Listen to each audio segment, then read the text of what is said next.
end the evening with a moment of silence. We can pray, meditate, or just enjoy a moment of silence to yourself.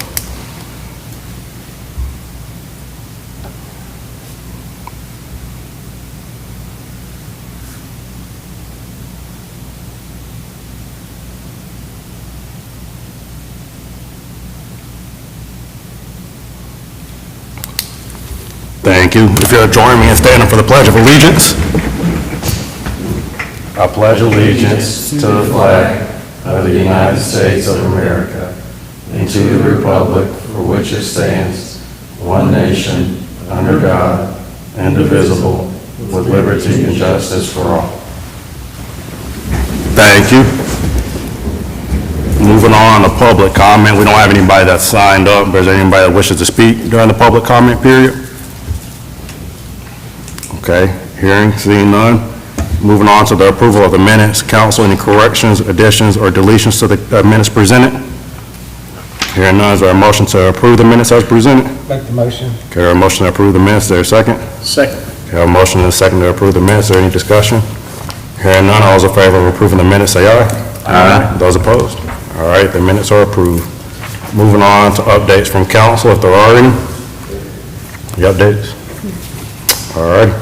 Moving on to the consent agenda. Any questions, comments, concerns related to any item on the consent agenda? Okay, if not, is there a motion to approve the consent agenda as presented? Make a motion. Okay, a motion to approve the consent agenda. Is there a second? I'll second. Okay, a motion and a second to approve the consent agenda. Is there any discussion? Hearing none, all those in favor of approving the consent agenda, say aye. Aye. Those opposed? All right, the consent agenda is approved. Moving into our discussion items, first item number 8, discussion and update on potential annexation of property for an additional ABC store. We have Mr. Brandon Olson, we have Brentley here as well, so thank you both for being here. Good evening, Mayor, Council, Town staff. Thanks for seeing us again tonight. It's good to be back in the council chambers. Councilman Lance, glad to have you back. I presented all this last month, but for your benefit, we're happy to go through it again. We came through, I think it was June last year, to ask about our plans to open up our fund balance limit so we could look at building a new facility on the south end of town. We had an evaluation, a market analysis done by Retail Strategies, and I shared some of that with you.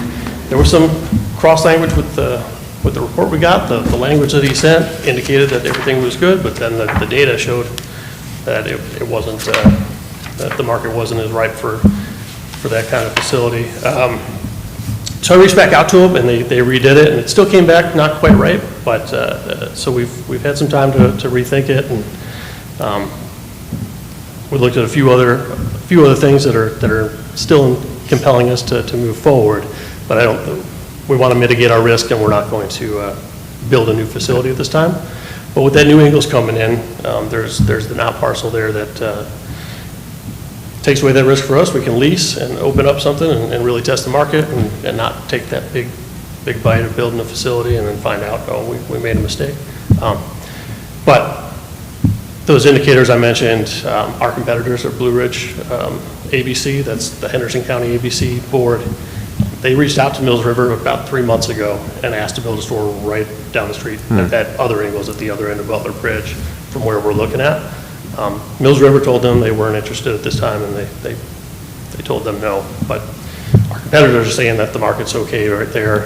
And then when we presented this to our representative, or the gentleman from the state commission, he indicated that when you put a facility, an ABC store co-located with a grocery store, those do very, very well. So we're excited and interested to move forward. However, because of the way the law works, we need to have that parcel annexed in order for us to do business. It has to be inside town limits. So we started speaking with the property owner, the representative, John Spake from Spake Realty, is representing the Ingalls family who owns the property. They're open. They want us as tenants, so much so that they're willing to take on voluntary annexation. And we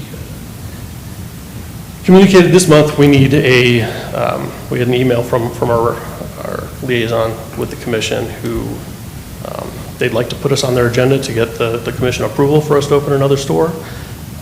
Their preference,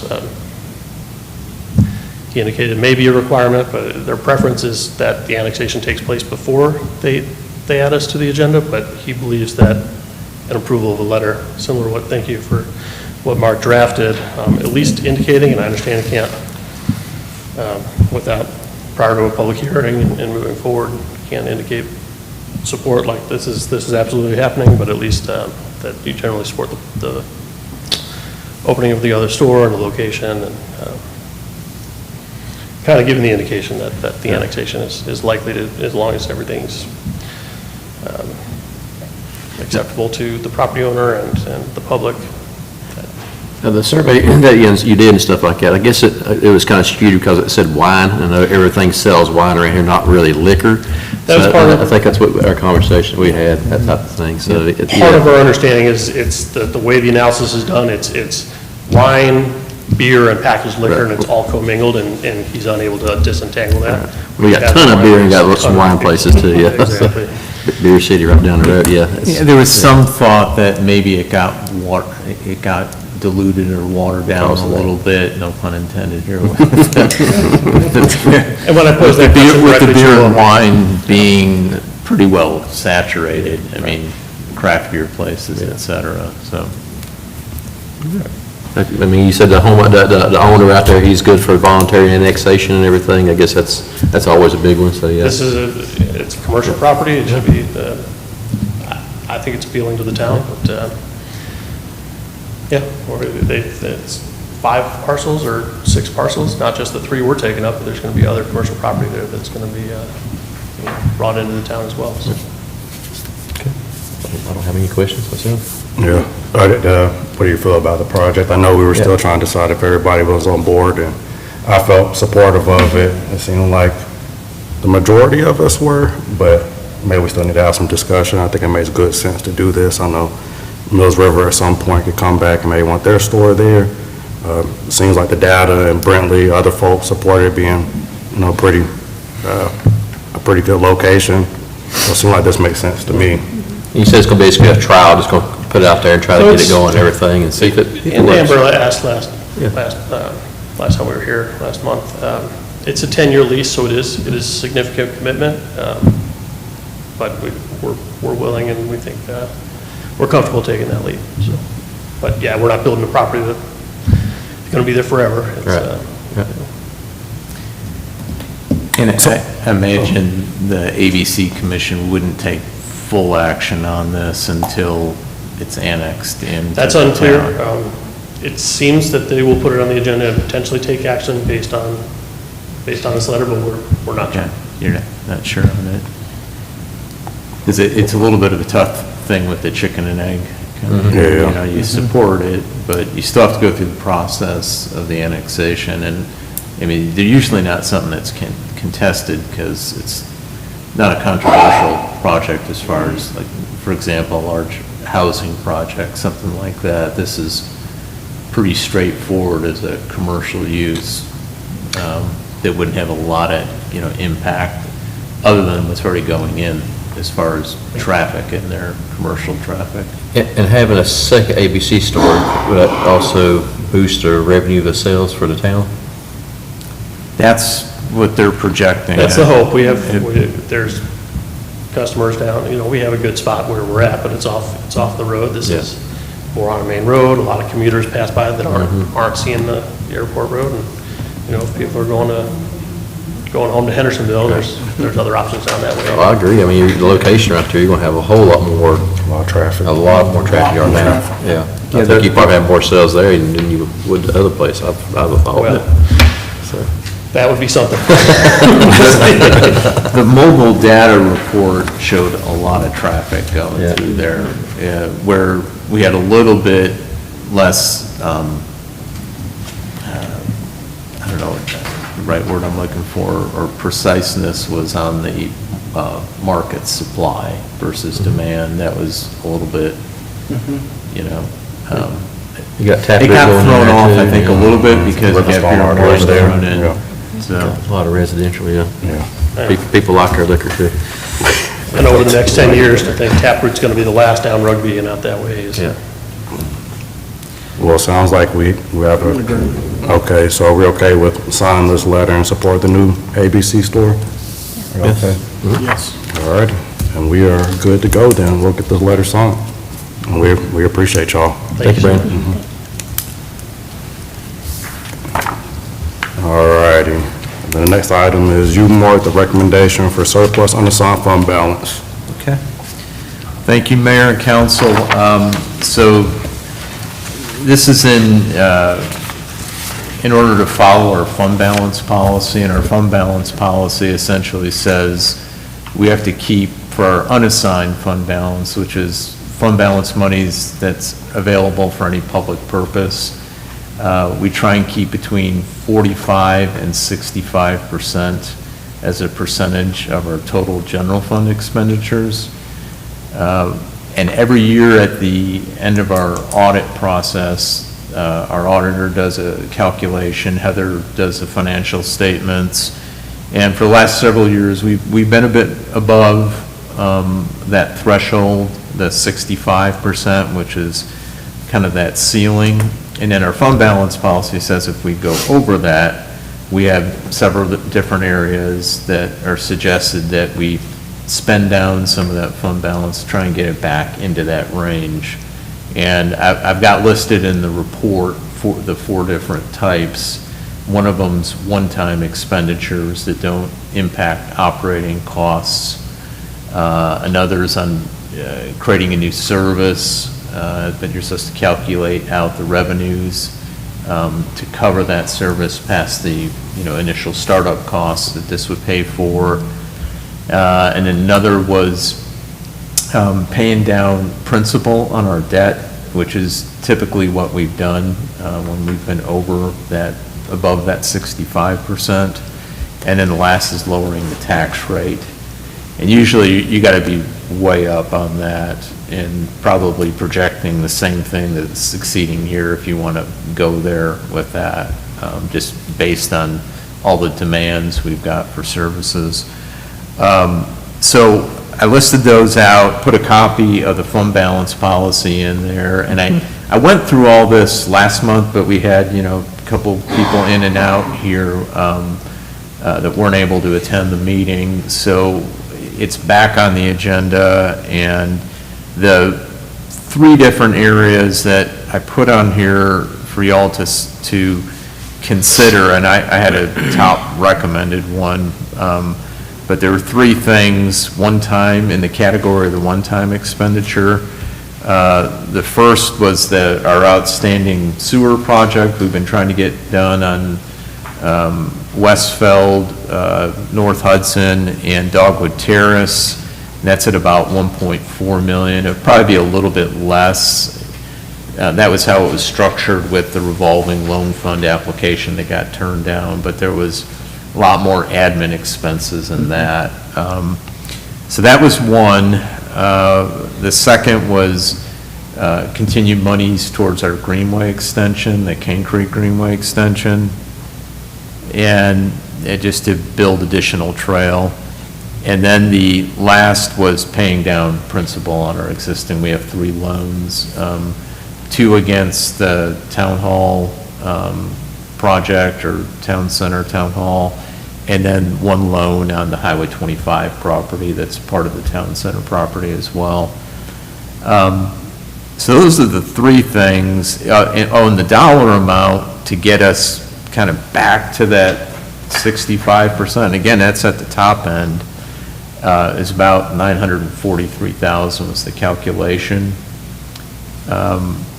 And because we were over, our unassigned fund balance was up to 75.37%. So we were up a good amount on that. So those are 3 things. We have another one that's kind of come up, and I don't know, Mayor, if you wanted to, or if you want me to go into that, or? Yeah, I mean, I can talk about it. Okay. I mean, so Jim, Mark, and I met with the county pretty recently about partnership on a project, maybe a library, we'll see, I don't know. But my thought process was perhaps we can either table this or move the monies to maybe the capital project fund where the 2.6 million is, and let it sit there until we see what this partnership's going to look like with the county, because I have a feeling that we're going to have to, if this moves forward, we're going to have to ante up a lot of resources to do this. But that would be my preference, to either table this or do that. 'Cause I think last time we offered what, land and also site prep and everything else, didn't it? I think we offered land in 1.5 million? Yes. I think we that also was- did something like, we was gonna do I site think prep. site Oh, prep. maybe. Yeah, I I think can't site remember. prep was in there as Okay, well. yeah. So it was land, some site prep, and then A little bit. cash infusion amount. I think as the mayor said, like 1.5 million. So, yeah, that, and the last, I think it was 2021 or 22 was the last kind of proffer of those things. Yeah, maybe 22. Yeah, we were looking at trying to do a joint library and EMS station. This is when they were trying to, the county was trying to finalize where the new EMS station needed to go at the north end here. Yeah. I think the general consensus was that this be as much of a partnership as we can make it between the town and the county, Yeah, and for us to come back and discuss what we can bring to the table and what our offering from our side would be to form that partnership to try and move forward with the county on that. yeah. And so I guess down the line, I mean, we'd hope to form a joint committee, have an MOU in place that kind of states what we want to do as a town in our partnership, and then see what that looks like with the county and how we can make this happen. But I do think we have I mean, again, like, I don't know for sure, I mean, things change on their end, but I do think I'm cautiously optimistic. I think perhaps we have a shot this time, and that's why I like to put that money to the side for now. This is a project we've been trying to get done for, I mean, over a decade, so, you know, this is our shot, and And I the think we lib- take it. And the library commission, I guess it's called, at the county level, has looked at the That's right. numbers from the old library where it sits now, and they're pushing 40,000 visits. And so they're superseding really their capacity in Yeah. the smaller facility up there, and so that's Oh, I why this agree, has come yeah. back. Facility there's way small. Yeah. It's tight. You know, it's Yeah. old. Let's see, I'm pulling up some numbers that got sent to me. I mean, between fiscal year '21 and '25, there was a 142% increase in patrons there, so I mean, it's getting use from, collection is going up, patrons, technology use. I mean, everything is going up at that library still over that period of time. And the preliminary discussion revolved around the library plus some community meeting space as well, to make it a multi-use, not just the library, but a multi-use location for the community as a whole. And then, I guess one last sticking point, then I'll let you speak, Mark, is, I guess location-wise, what the town wanted to do in the county, I know there was discussion around the north end and the south end of town hall, and so we need to get over that hump too. And I think it's good news that they want to keep it on town center property, because this is where we've master planned it as an institutional use that generates traffic, generates activity here, that then helps to support the commercial, building development we're trying to fit in as a mixed-use project, so. Summertime, it gives you a connection not only to town hall, but to the park. Yep. So parents can bring kids to the park and then come by the library on their way home, and, just, Yeah, it's the town's long-term vision, that's what we wanted to see here for a long time, and our residents, and their residents too, have wanted, so. Yeah, could summer camp use the facility as well? I mean, I know they've come here for multi-purpose room, but I figure, They could, well, I don't want to speak for the library, Right. yeah, I don't know why they couldn't go over That'd be there part for of that some partnership right activities, there. yeah. We could just Yeah, spell I that mean, out from the If you jump, look yeah. on the list of activities that That's are a good happening at the Fletcher Library branch, there's lots of activities for kids over there. There's these different, like, events or programs that are put on at the library, so I don't know why, at a new location with a lot more, just give you some perspective on the additional need for space, it's about a 6,000 square foot facility here, a little over that. I think it might have been up 6,600. The building, some of the ideas on the size, if they build a new one over here, would be anywhere from 14 to 16,000. And we had put 15,000, so, you're about tripling the size of that. So that gives you more space too for some of the general, like if you had a bigger meeting room space, like our meeting rooms get used we even had the council chambers here being used for some other parties for classes Airport or board, different things. yeah. Yeah, the airport board's in here right now on one Friday a month. So I think there's a need for more community meeting space up at this end of the county. I agree with the mayor, maybe slide that money back to the side for that, to see that vision. Yeah. And then continue looking for grant opportunities for these other projects Yeah. to move forward on Yep. those if we can locate something, especially for the sewer project and the Greenway Yeah. Yeah. extension. That's a good so that point, we yeah. can continue Yeah. those projects moving forward as well.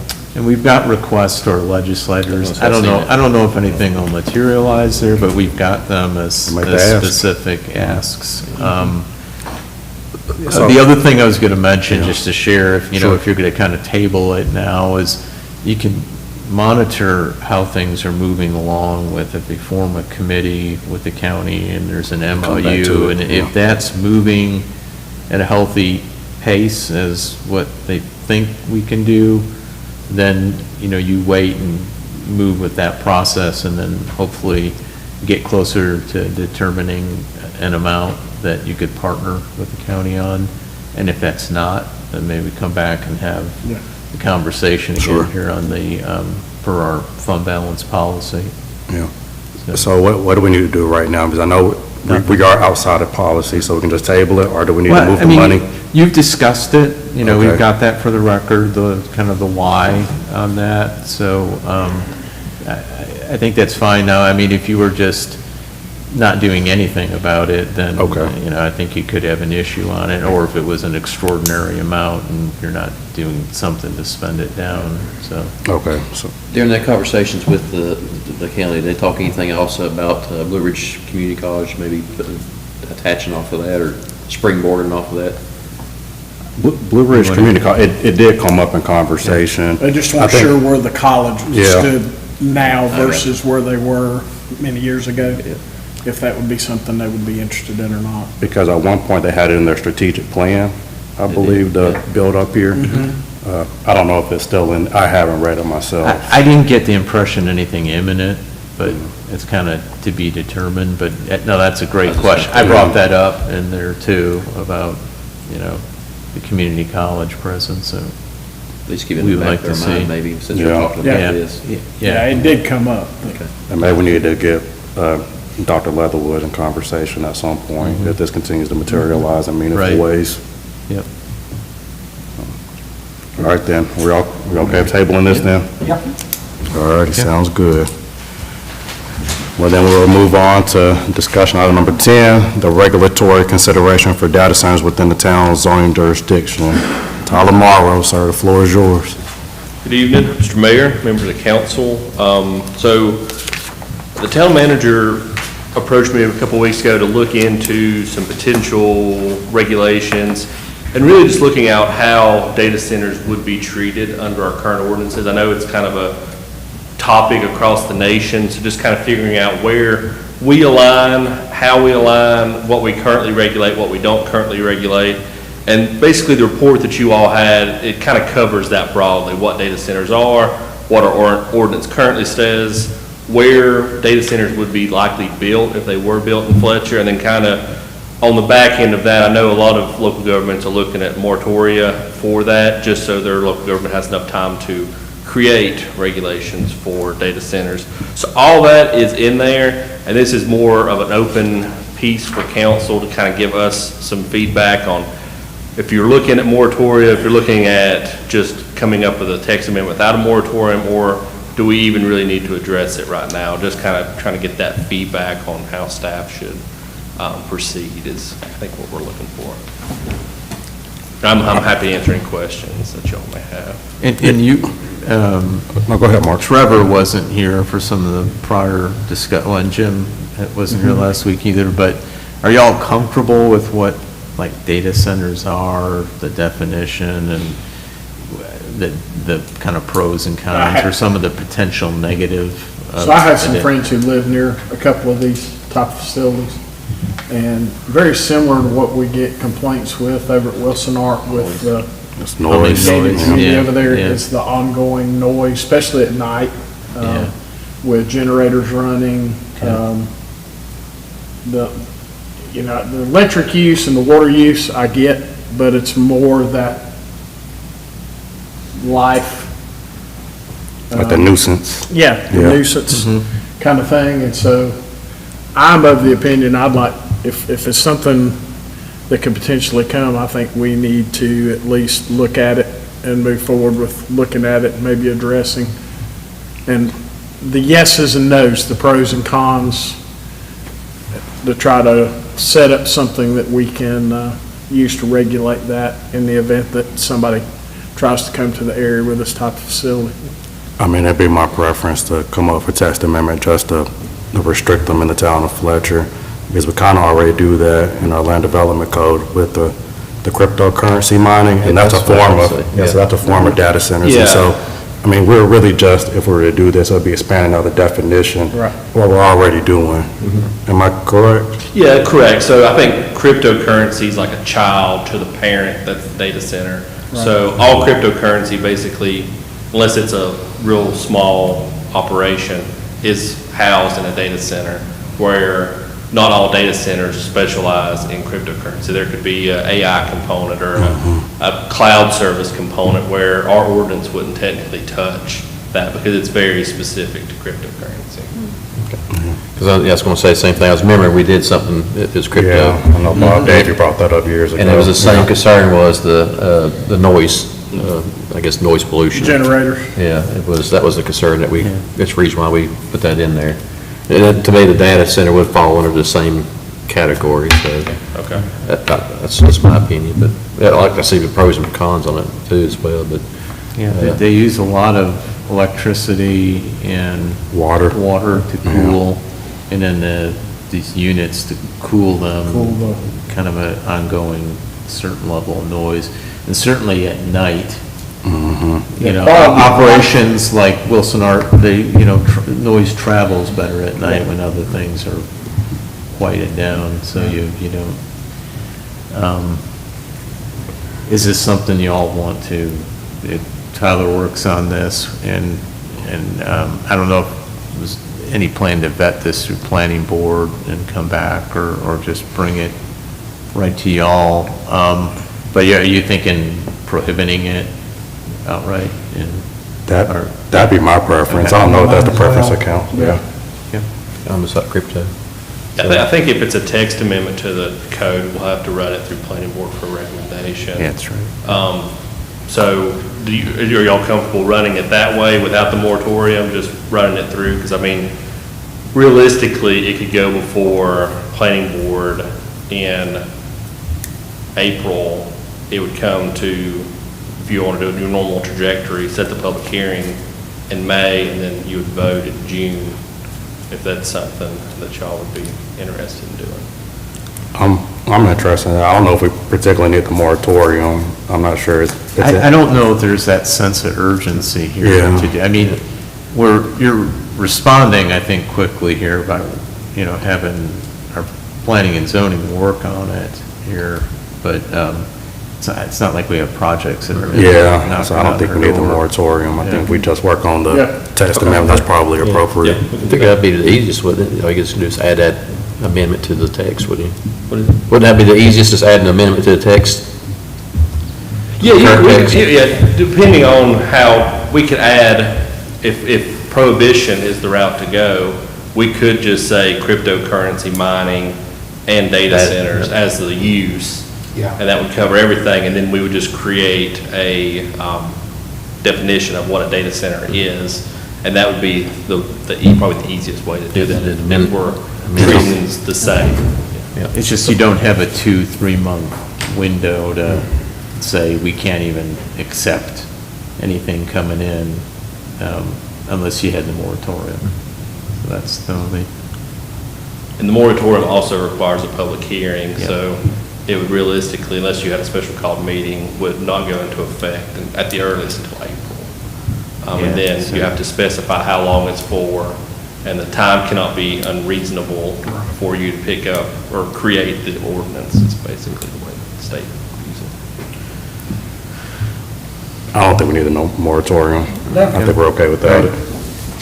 Okay. Just work on that, yeah. Sounds great. All right. Thank you All all. right, thanks for working on that, Thanks, Tyler. Tyler. Presentation was very good again. Yeah, well done. Yeah, you did a good job digging into the specifics of this. All right, if we don't have any other questions, comments there, we'll move on to discussion item number 11, the Town Center update with Lewis Real Estate. Mr. Manager. Okay. So I went over this last week, no real big updates, other than we've got some other interest from some other parties. So like tomorrow, Tyler and I are going to meet with some local folks here who have some interest. But, back to our former developer record, we met with Lewis Real Estate Group on February 16th, so several weeks ago, and several things they kind of wanted to feel us out on this again and see what level, we want to be a partner working with them on it. One was the transportation improvement requirement issues, and so we had a lot of discussion about DOT and kind of what happened before with the traffic impact analysis, and it's all kind of real relevant stuff if you've been following what's going on with the Costco project out in Asheville. We indicated, yes, we think it would probably be helpful a little bit more as they go along to communicate with DOT, but also we wanted to maybe try and gauge a little bit more about what DOT's thinking about as far as improvements in the critical area, which is Fanning Bridge in 25 down to Howard Gap in 25, because what happens there, impacts a lot of what they would approve as far as, trips and traffic going by. And so the first thing we're going to do is meet with the MPO, the Regional Transportation Group, to see about other maybe sources of funding that are out there, or maybe making this a project that could get funded, and maybe the town be a partner in some of the cost on that if it's negotiated in with the, public-private partnership, some additional public resources into it in a public-private venture. So we're meeting on March 17th with the director of the MPO, Tristan Winkler. And so Jim's on the MPO. He's going to be joining us on the Transportation Advisory Council side. And Tyler and I are on the Transportation Coordinating Committee, mostly Tyler and just an alternate. So we're going to talk to him, to the MPO, and get an idea like what other resources might be out there. Then back to DOT to get an idea what they're thinking as far as planned improvements for those two intersections. Sometimes, you find out some things are happening you don't even know what's being evaluated out there. And I'm just throwing this out for the sake of are they looking at a traffic circle? Or would traffic circles help to set this off and mitigate the traffic coming through without making too bad of an impact on Highway 25, So that's just one example, but then we go back to DOT and find out, what are they looking at, or what might be a good suggestion to kind of get those wheels turning and get some work being done in the background.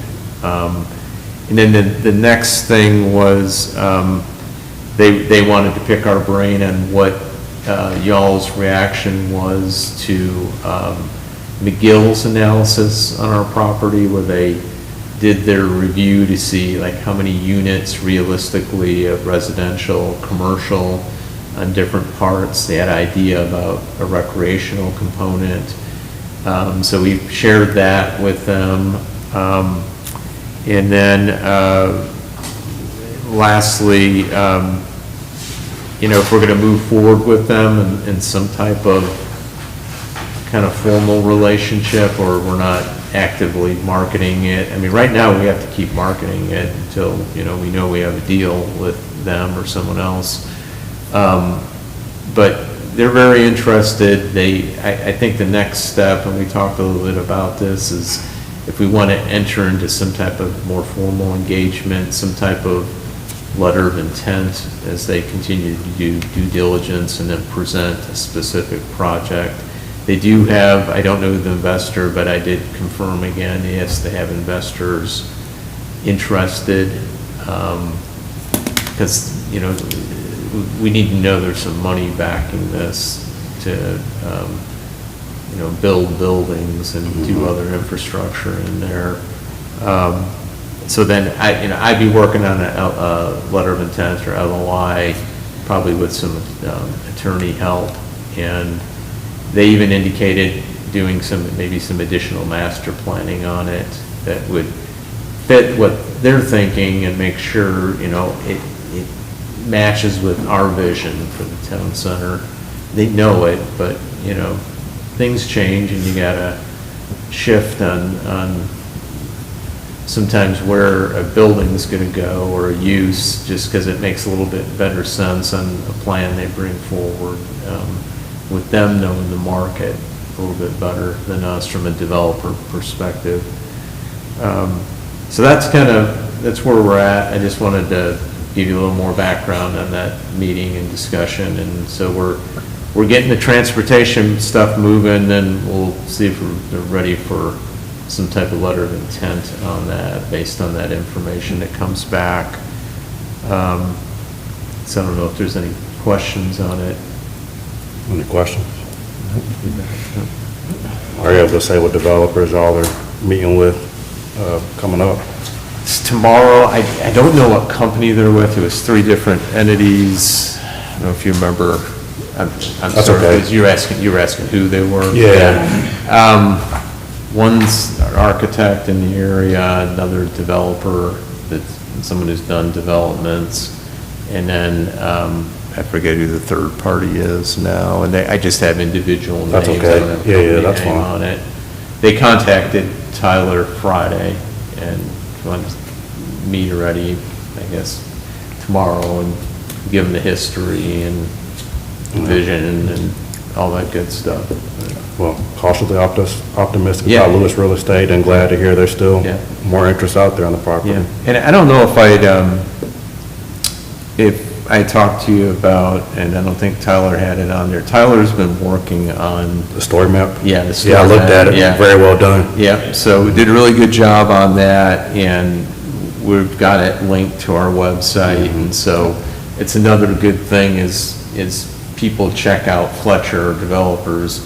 They've got, something a little more articulated and visual of what we're trying to achieve in the town center area. So it's something else to help market the site. And then we got to keep looking at other ways to drive traffic there. Sure. But anyways, that's We're good. all I had on that. Any questions, comments there? That's good. All righty, moving on to your town manager's report. Okay, I mentioned last week about the affordable housing development or proposed on Underwood Road. So this is the one adjacent to the Apple Tree Honda car dealership, just to the south of it. It's 3 parcels, over 4 buildings, 115 units. The developer is applying for low-income housing tax credits. We don't know a lot of other particulars about the project, like, at the income level and how, they're vetted or how people apply through it. Give the developer an opportunity to explain that. But this moves us in, because the type of development it is and the density, it moves in what our land development code says for this. It requires something called a special use permit on there, and also requires rezoning or conditional rezoning, conditional district rezoning. And then there's a quasi judicial hearing on this, and I've sent you information just to kind of caution you that, the input you get on this really needs to be shared directly within the confines of that hearing that's held. And because it's evidentiary, it's quasi judicial, and there's some rules about basically taking that input there. Now, the public can contact staff and we can tell them what it is, but you gotta be careful not to form an opinion part of that and be swaying it. So that's coming up, but they did formally submit. Before, when I was telling you about it, they hadn't, but it's in now. And Tyler's already had to start doing notices to the adjoining landowners or abutters there, so that's going out. So it'll definitely generate some interest from the public. So still a bunch of work to do on that, but just want to give you a heads up that that's informally in motion now. The next thing was, unless there's any questions about that, the Greenway Trail design update. McGill's moving forward. They put their driveway permit in with DOT, their encroachment agreement.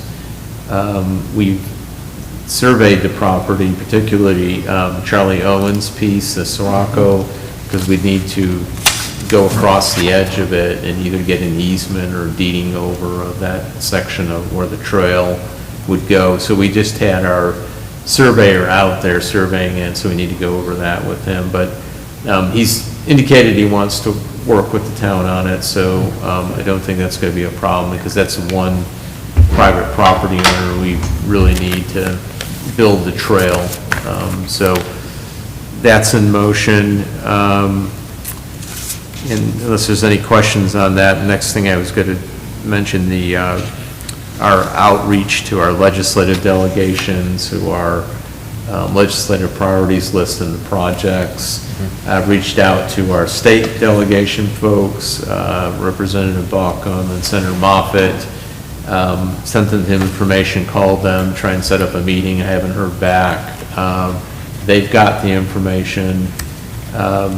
I'll be contacting our congressional delegation folks next to get them updated on this. And I also, I think I mentioned last week, Congressman Edwards' office, a staff person from there, Connor Brown, had contacted, and they have a formal worksheet that's electronic for like project request help, and everything that we've got on our project, I've submitted all that, so that's all in there, so they've got that. And the next thing I was going to talk to you about was the budget, our budget submissions. It's going forward smoothly right now. I've been reviewing the department head requests, and I don't think we really have many changes on, or corrections on anything. So I'll be getting together with Heather tomorrow, probably to go over that, and then we'll have that ready for you for our March 24th budget workshop. So we'll have some breakfast stuff about 8:30, and then get started at 9 on the presentations. So that's all I got. All righty. Any questions for Mark? All right, any other business from council? All right, hearing none, is there a motion to adjourn? Make a motion? There a motion to adjourn, is there a second? Second. You have a motion and a second to adjourn, is there any discussion? Hearing none, all those in favor of adjourning say aye. Aye. Those opposed? We are adjourned.